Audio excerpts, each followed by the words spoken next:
প্রিয় ভাইয়ের আমার, আপনারা জানেন এবং বুঝেন এই সরকার আমাদের বিপ্লবীদের সরকার, এই সরকার আমাদের ছাত্রদের সরকার, এই সরকারের আমলে অর্জন করে টেবিল ত্যাগ করে আমার আন্দোলন সংগ্রামী করতে হয়। আমাদের যদি দুঃখ এবং লজ্জা, এই সরকারের জন্য ছিল ধিক্কার।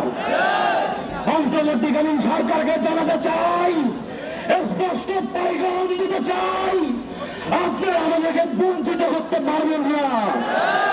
যদি আমাদেরকে দমায় রাখার চেষ্টা করেন, আবারও 24-এর মতো আবারও রাজপথে ঝাঁপিয়ে দেবেন ইনশাল্লাহ।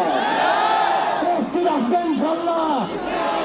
আমরা আশা রাখবো এই দ্রুত সময়ের মধ্যে আমাদের রাজ্যতে 6 দফা দাঁড়িয়ে আছে, তাও যুদ্ধবাদী জন্য আমরা পূরণ করে আমাদেরকে আমাদের ছাত্র ভাইদেরকে পড়ার টেবিলে ফেরার ব্যবস্থা করুন।